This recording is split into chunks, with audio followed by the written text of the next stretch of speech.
The world does not need to defeat you if it can provoke you. One comment can steal your focus. One insult can control your mood. One pressured moment can make you say something you later regret. Most people think strength means reacting fast and defending themselves immediately, but that is often the trap. When someone can trigger your anger, force your explanations, or pull you into chaos on command, they are controlling the situation. Stoic strength begins in the pause, in the breath before the reply, in the decision to observe before you react. This video will give you 13 Stoic rules to stay calm under pressure, protect your emotional energy, and respond without abandoning your dignity. Not by becoming cold, but by becoming harder to provoke, harder to rush, and harder to pull away from your values. Because real power is not making others fear your reaction. It is knowing that no one else gets to choose it for you. Most people do not lose control in dramatic moments. They lose it in small ones. A sharp tone, a delayed reply, a disrespectful joke, a message that feels colder than expected. The body reacts first, the chest tightens. The mind begins building a story before the facts are clear. Then comes the impulse to respond immediately. You explain too much. You send the message while angry. You try to correct someone who has already decided to misunderstand you. You let one person's behavior determine the emotional direction of your entire day. This is how your peace gets stolen. Not because the other person is always powerful, but because your reaction is too available.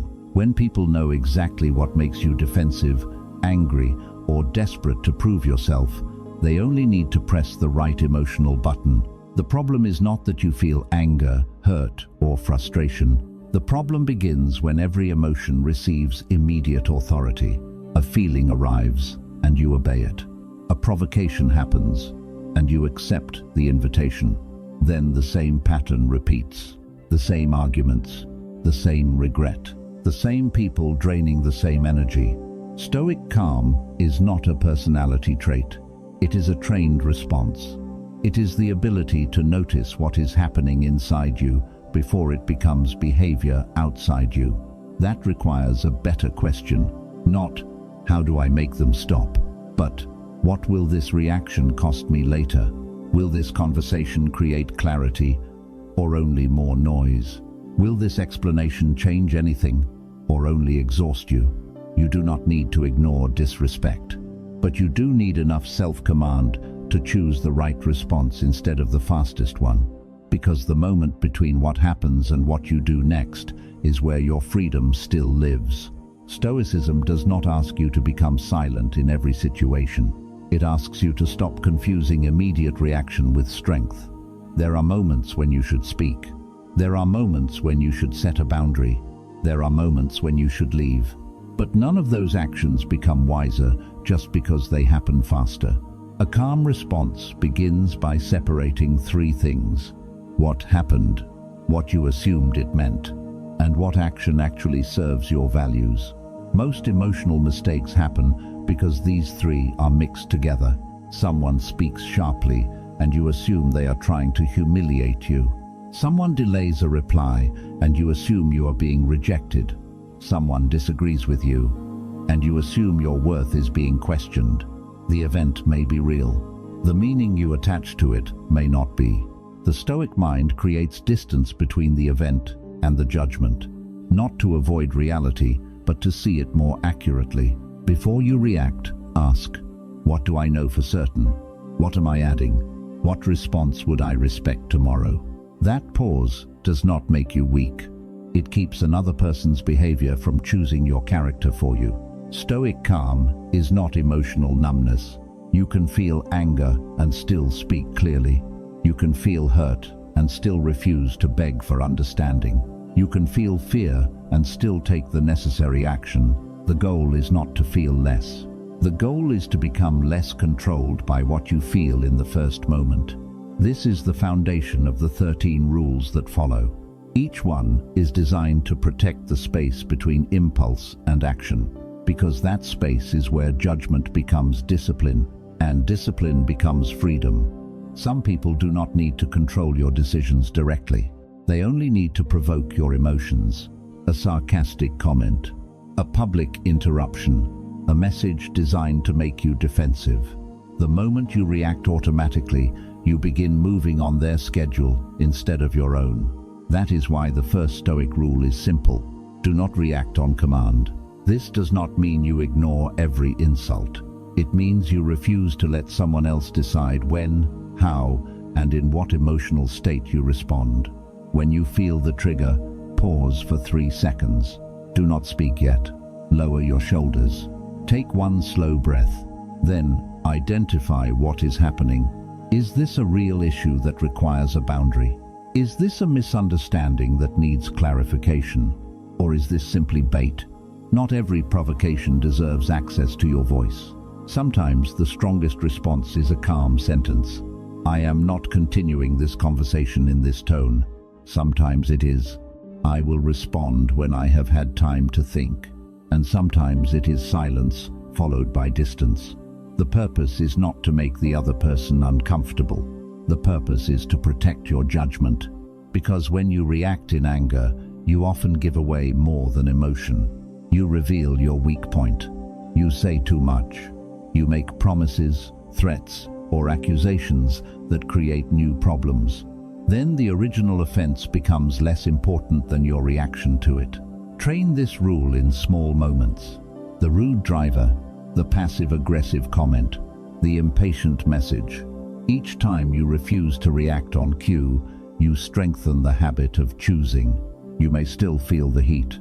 You may still feel the urge to defend yourself, but the feeling does not get the final word. You do, and that is the beginning of self-command. Silence can protect your peace, but only when it is used with purpose. It is not a punishment. It is not a game. It is not a way to make someone anxious, confused, or desperate for your attention. Stoic silence is different. It is the decision to stop adding noise when noise will not improve the situation. Many people speak because they feel pressure to fill the space. They defend themselves before anyone asks. They explain the same point again and again. They keep arguing long after the conversation has stopped being useful. But when someone is committed to misunderstanding you, more words often create more exhaustion. Silence gives you room to observe. You hear the tone behind the sentence. You notice whether the other person wants clarity or control. You see whether the conversation is moving toward resolution or simply repeating the same conflict. Before speaking, ask, will my words improve this moment? If the answer is no, pause. You can say, I have already explained my position. Or, I am not discussing this while we are both upset. Then stop. Do not keep adding sentences because the silence feels uncomfortable. Let the boundary stand. But remember, silence should never replace necessary communication. If something important must be addressed, address it clearly. If your safety, dignity, work, or relationship is being harmed, speak directly or leave the situation. The goal is not to disappear. The goal is to stop wasting words where listening is absent. Use silence to regain clarity. Use it to prevent regret. Use it to notice patterns. Then, when you do speak, let your words be brief, honest, and deliberate. Because silence is powerful only when it protects truth. Without purpose, it becomes avoidance. With purpose, it becomes self-command. Praise feels harmless because it arrives as approval. A compliment can lift your mood, confirm your effort, and make you feel seen. There is nothing wrong with appreciating that. The danger begins when you need it. When praise becomes necessary, your behavior starts changing. You choose what gets attention instead of what reflects your values. You avoid difficult decisions because someone may disapprove. You begin performing instead of living. Then criticism becomes just as powerful as praise because both are controlling the same thing, your sense of worth. The Stoic response is not to reject compliments. It is to receive them without building your identity on them. When someone praises you, say thank you. Then ask yourself, would I still believe this action was right if no one noticed? That question reveals your motive. If the answer is yes, keep going? If the answer is no, you may be working for applause rather than principle. This applies to criticism too. Do not accept every negative opinion as truth. Examine it. Is there useful information here? Is there evidence? Is this person qualified to judge the matter? If the criticism is accurate, use it. If it is empty, release it. Your goal is to become less emotionally inflated by praise and less emotionally damaged by disapproval. That does not make you indifferent. It makes you stable. Build a private standard. Did you keep your word? Did you act honestly? Did you complete the work? Did you behave in a way you can respect? These questions create a stronger foundation than public opinion ever can. Praise may come. Criticism may follow. Neither should decide who you become next. Because the moment your character depends on applause, your peace belongs to the crowd. Pressure creates the illusion that speed is always necessary. An urgent message arrives. Someone demands an immediate answer. A problem appears, and your mind starts racing toward the fastest possible solution. But speed without clarity creates mistakes. You agree too quickly. You send the wrong response. You make a decision just to escape the discomfort of uncertainty. The Stoic rule is simple. When the world speeds up, slow yourself down, not to avoid action, to improve it. Take one breath before answering. Read the message twice. Ask for time when the decision matters. Break the problem into the next clear step instead of trying to solve everything at once. Urgency is often emotional pressure wearing the costume of importance. Before reacting, ask, does this truly require speed or does it require judgment? Some situations are real emergencies. Most are not. A delayed reply is not a disaster. Someone else's impatience is not automatically your deadline. A raised voice does not make their demand more reasonable. You are allowed to say, I need a few minutes to consider this. Or, I will give you an answer after I review the details. That is not weakness. It is disciplined pacing. When you slow down, you notice what hurried people miss. The contradiction in the story, the consequence of the decision, the emotion influencing your judgment, the better option hidden behind the first impulse. Practice this in ordinary moments. Walk slightly slower when you feel rushed. Lower your voice when others become louder. Finish one task before opening another. Delay important messages until your body has settled. Calm action is not slow because it is afraid. It is deliberate because it understands the cost of unnecessary mistakes. You do not need to match the speed of the chaos around you. You need to move at the speed of clear judgment. Words can be sincere. They can also be convenient. A promise sounds convincing because it describes the future you want to believe in. An apology feels comforting because it gives you hope that the pattern will change. But character is not revealed by one sentence. It is revealed by repetition. That is why the Stoic rule is, trust patterns, not promises. Watch what happens after the apology. Watch whether the behavior changes when there is no pressure. Watch how the person acts when they are disappointed, challenged, or no longer getting what they want. Anyone can speak well in a calm moment. Pressure reveals the deeper habit. This does not mean becoming suspicious of everyone. It means becoming honest about evidence. One mistake is not always a pattern, but repeated disrespect, broken promises, avoidance, and lack of accountability are not accidents forever. At some point, repetition becomes information. The mistake many people make is arguing with the evidence because they prefer the explanation. They are just stressed. They did not mean it. They said they will change. Compassion matters, but compassion without discernment becomes self-betrayal. Ask yourself, what has this person consistently shown me? Not what they intended, not what they promised, not what you hope they will become. What have they repeatedly done? Then, adjust your trust to match reality. That may mean lowering expectations, setting a firmer boundary, creating distance, or allowing time to prove real change. You do not need to accuse, expose, or punish. You only need to stop building your decisions on words that behavior keeps contradicting.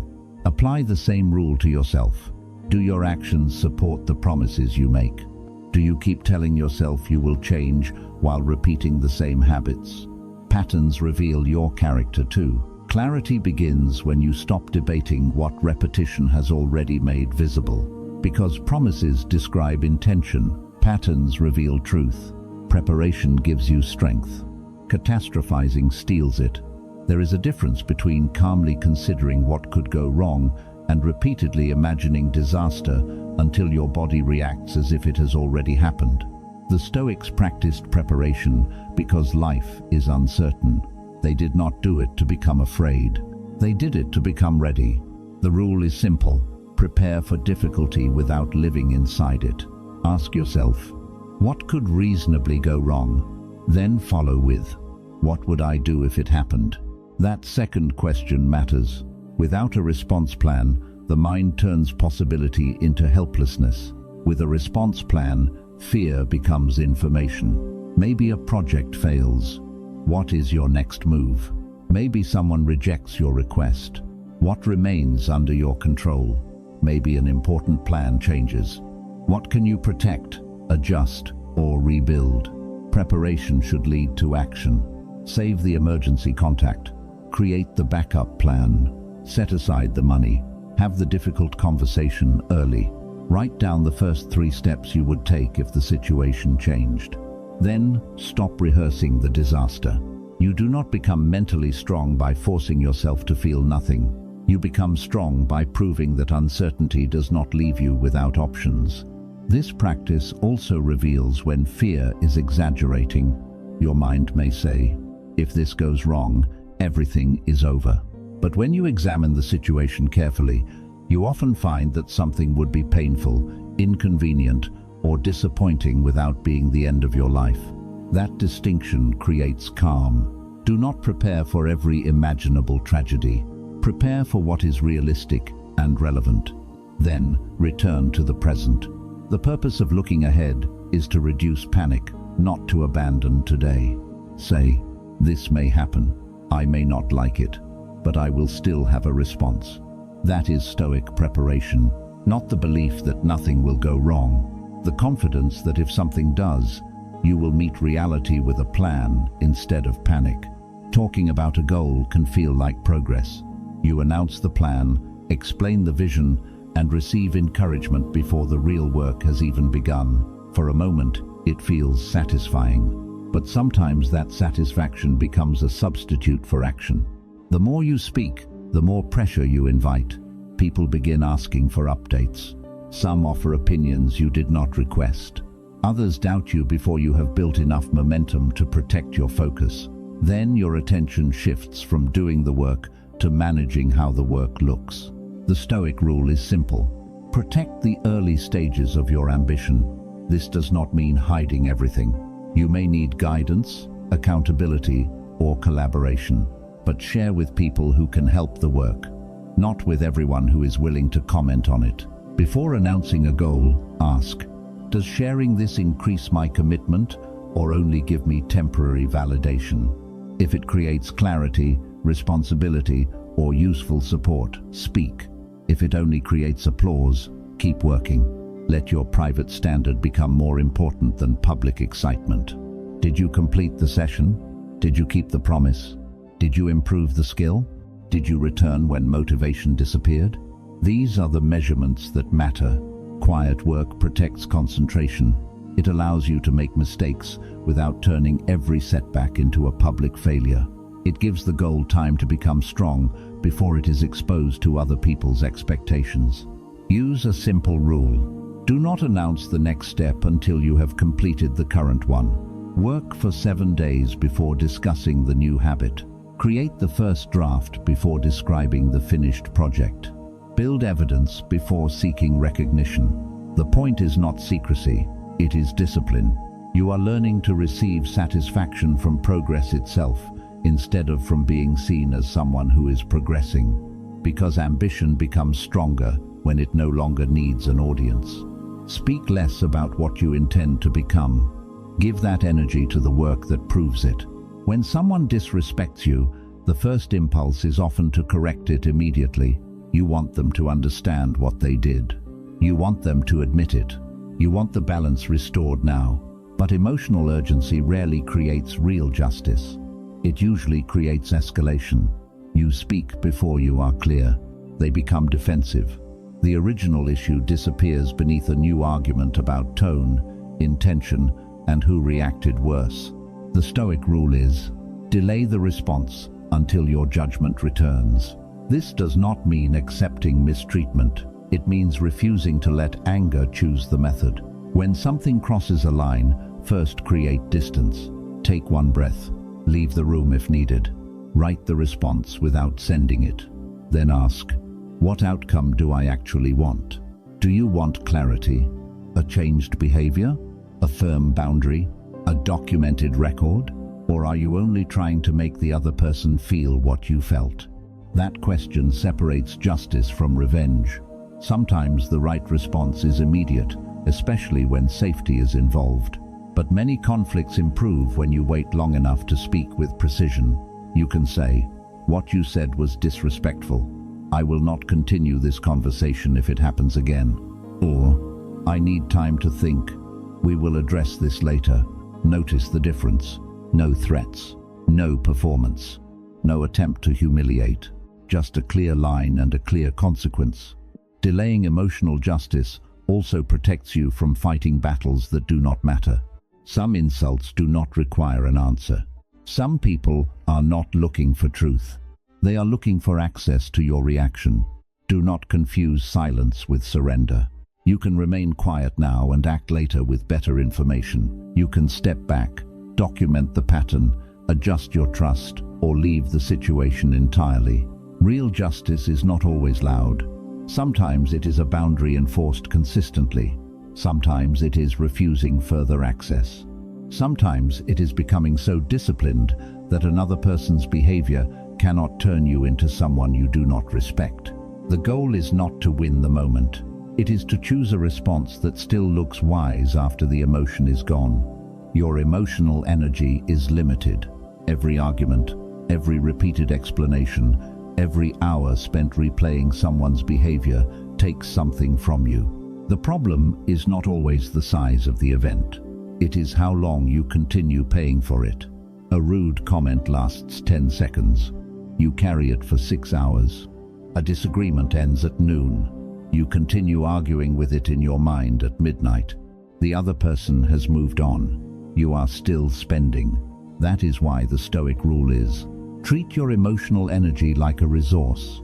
Before reacting, ask, is this worth the cost? Will this matter next week? Will this conversation produce clarity? Does this person want resolution or only conflict? Not every problem deserves your full attention. Not every misunderstanding needs to be corrected. Not every opinion deserves a response. This does not mean becoming indifferent. It means choosing where your energy can create value. Invest it in your health, your work, your family, your recovery, your purpose. Do not spend it all on people who only know how to provoke you. Use a simple emotional budget. Choose 3 things that deserve your best energy today. Then decide what will receive less. You may still handle necessary conflict, but handle it without letting it consume the rest of your day. Set a time limit. Have the conversation. State the boundary. Take the action. Then return to what matters. When the mind starts replaying the event, say, I have already paid enough for this. Then redirect your attention physically. Stand up. Take a walk. Return to the task. Write down the lesson and close the page. Protecting your peace is not avoidance when you have already done what is necessary. It is discipline, because emotional exhaustion often comes from spending deeply on things that deserve very little. Your calm becomes stronger when you stop giving every irritation unlimited access to it. Flattery is dangerous because it rarely feels dangerous. It arrives as warmth, approval, admiration, a sentence that makes you lower your guard. Sometimes the praise is sincere, sometimes it is not. That is why the Stoic rule is not to reject compliments. It is to examine what follows them. Someone may praise your intelligence before asking for a favor. They may admire your kindness before testing how much you will tolerate. They may flatter your confidence while slowly pushing against your boundaries. The compliment is not always the problem. The problem is what it is trying to purchase. When praise arrives, receive it calmly. Say thank you, then stay observant. Ask, is this appreciation or is this influence? Look at the timing. Look at the pattern. Look at what the person wants next. A sincere compliment does not usually demand immediate access, obedience, or sacrifice. Manipulative flattery often does.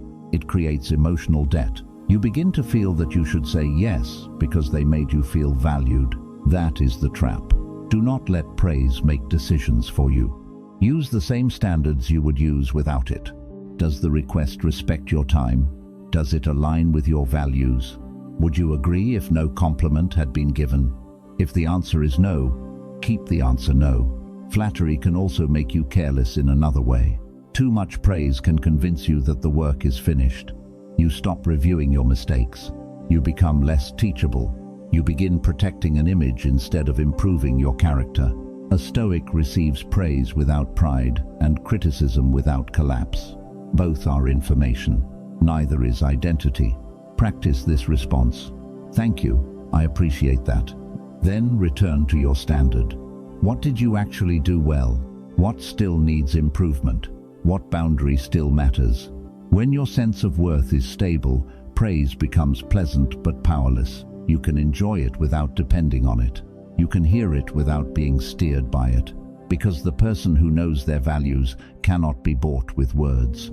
Walking away is difficult when part of you still wants the other person to understand what they lost. You want them to regret how they treated you. You want your absence to punish them. You want your progress to become proof that they were wrong. But when your peace still depends on their reaction, you have not fully left. You are physically gone while emotionally waiting for an audience.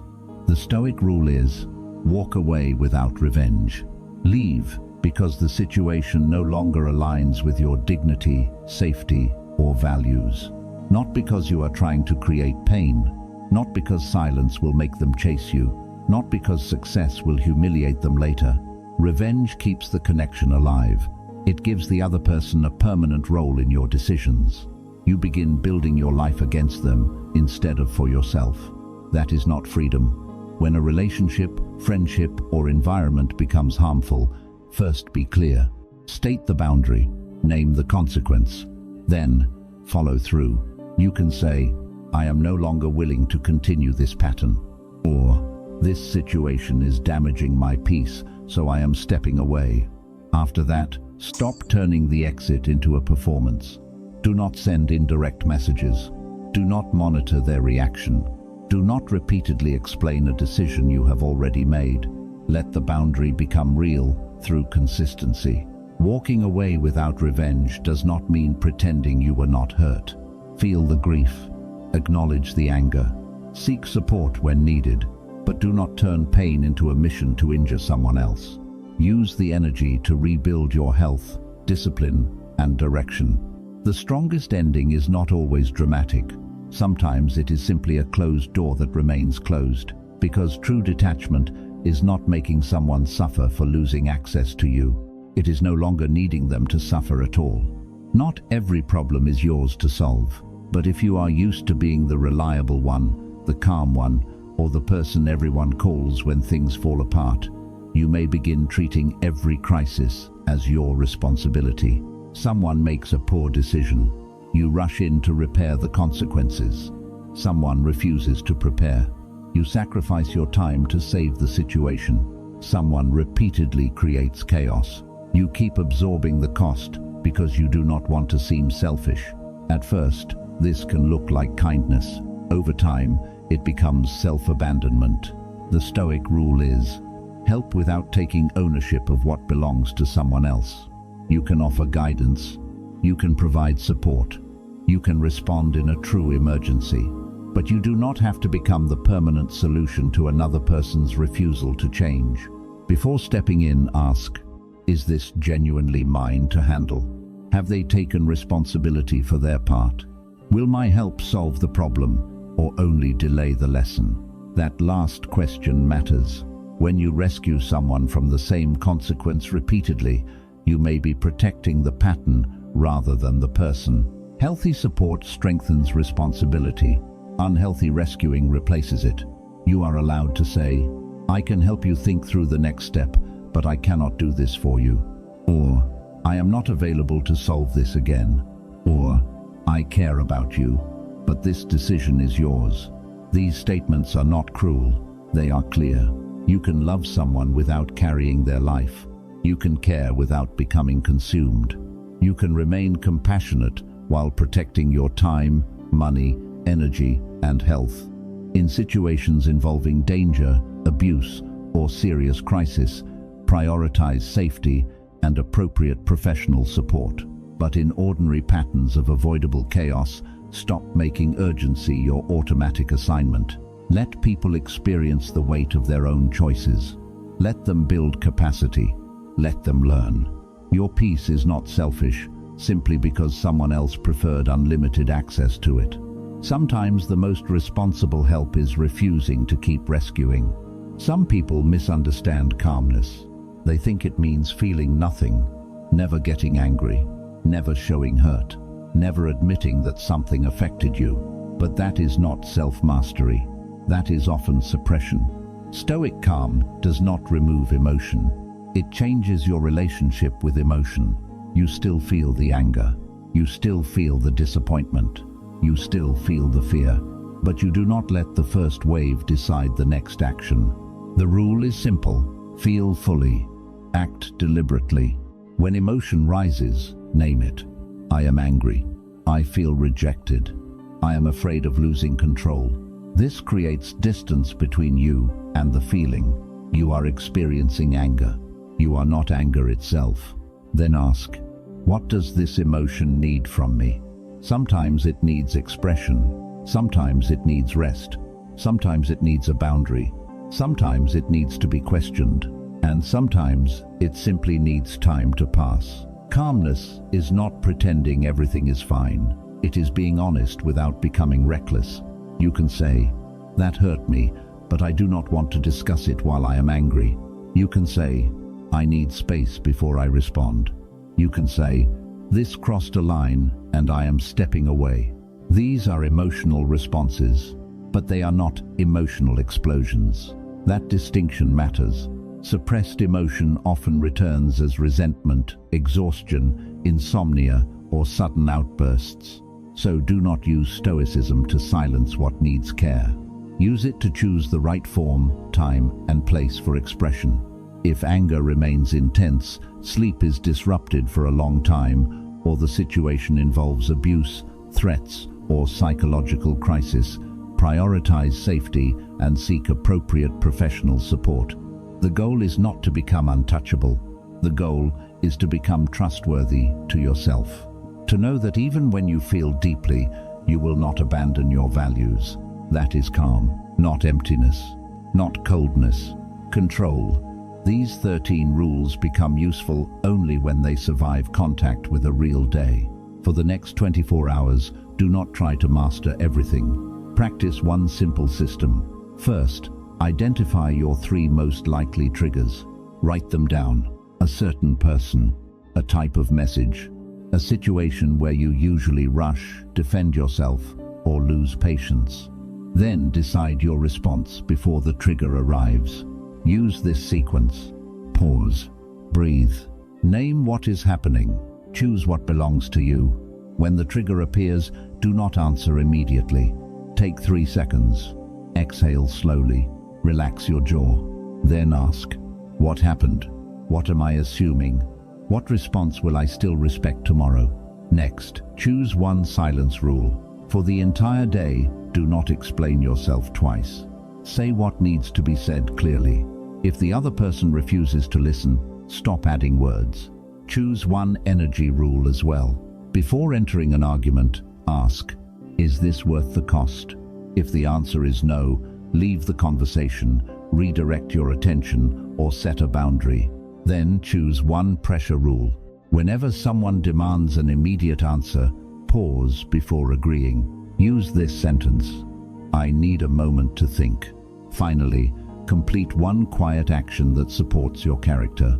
Finish a task without announcing it. Keep a promise no one else knows about.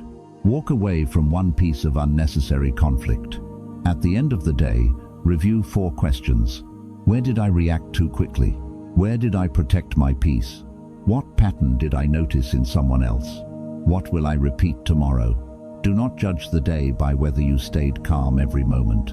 Judge it by whether you noticed the trigger sooner, whether you paused once. Whether one reaction became a response, that is enough for progress. Calm is not built in theory. It is built each time pressure arrives and you choose not to surrender your judgment. The world will continue testing your calm. People will interrupt you, misunderstand you, pressure you, flatter you, disappoint you, and sometimes deliberately try to provoke you. You cannot remove every difficult person. You cannot prevent every unfair moment.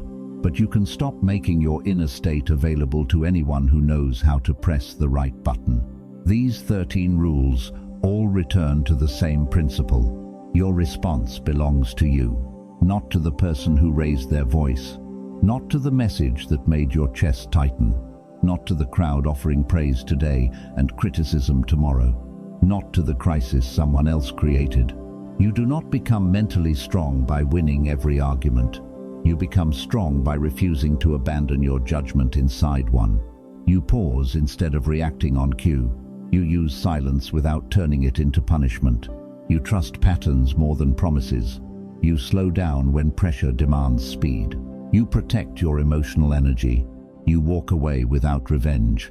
And you allow yourself to feel without letting emotion become command. Choose one rule from this video and practice it today. Not next week. Not when life becomes easier. Today. Write it down. Place it somewhere visible. Then prove it in one real moment. If someone provokes you, pause. If someone pressures you, slow down. If someone repeatedly crosses a line, stop arguing with the pattern. Comment this commitment: I choose my response. And remember, calm is not weakness. It is the moment your mind stops being controlled by whatever happens around it.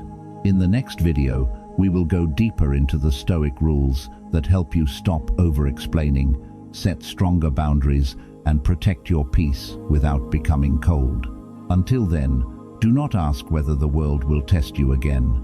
Ask whether the next test will meet the same version of you.